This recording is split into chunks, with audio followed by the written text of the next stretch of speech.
Hello every one. നമ്മൾ കഴിഞ്ഞ വീഡിയോയിൽ കുറച്ച് ഒരേപോലെ പേരുകൾ വരുന്ന വെജിറ്റബിൾസ് പഠിച്ചിട്ടുണ്ടായിരുന്നു. അതിൻ്റെ കണ്ടിന്യൂവേഷൻ വീഡിയോ ആണിത്. ഒന്നാമത്തെ വാക്കാണ് വെള്ളരി അല്ലെങ്കിൽ വെള്ളരിക്ക. അതിന് നമ്മൾ ഇംഗ്ലീഷിൽ ക്യൂക്കംബർ എന്നാണ് പറയുന്നത്. ക്യൂക്കംബർ. ഇനിയും പല ഡിസ്ട്രിക്റ്റിൽ പല പല പേരുകളായിരിക്കും. നിങ്ങളുടെ നാട്ടിൽ ഇതിന് വേറെ പേരാണെങ്കിൽ കമൻറ്റ് ചെയ്യണം കേട്ടോ. ഇനിയും കുമ്പളങ്ങയാണെങ്കിൽ ആഷ് ഗോഡ് എന്ന് പറയുന്നത്. Ash God. അടുത്ത ചൂരക്ക അല്ലെങ്കിൽ ചൂരയ്ക്ക എന്നൊക്കെ പറയുന്നതിന് നമ്മൾ ഇംഗ്ലീഷിൽ പറയുന്നത് ബോട്ടിൽ ഗോഡ്.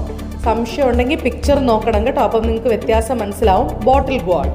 ഇനി പടവലങ്ങ. പടവലങ്ങ എങ്ങനെയാണ്? നല്ല നീളത്തിൽ കിടക്കല്ലേ, അപ്പോൾ അതിന് സ്നേക്ക് ഗോഡ്. Snake God. അടുത്ത് നമുക്ക് വരുന്നത് പീരയ്ക്ക അല്ലെങ്കിൽ പീച്ചിങ്ങ എന്നൊക്കെ അതിന് പറയുന്നത്. നമ്മൾ തോരനൊക്കെ വെക്കാൻ യൂസ് ചെയ്യുന്നത്. അതിന് നമ്മൾ പറയുന്നത് റിഡ്ജ് ഗോഡ് എന്ന്. Ridge God. അപ്പോൾ ഇതേപോലെ നല്ല കയ്പുള്ളൊരു സാധനമുണ്ട്. ആ സാധനത്തിൻ്റെ ഇംഗ്ലീഷ് എന്താണെന്നും മലയാളം എന്താണെന്നും ഒക്കെ അറിയാവുന്നവരെ കമൻറ്റ് ചെയ്യുക. അതും ഇതേപോലൊരു ഗോഡ് തന്നെയാണ്. ഇനി മുരിങ്ങ. മുരിങ്ങ എന്താണ്? അപ്പോൾ മുരിങ്ങയും നല്ല കയ്പുള്ള ഒരു വെജിറ്റബിൾ ഉണ്ട്. അത് രണ്ടിൻ്റെ ഇംഗ്ലീഷ് നിങ്ങൾ കമൻറ്റ് ചെയ്യുക.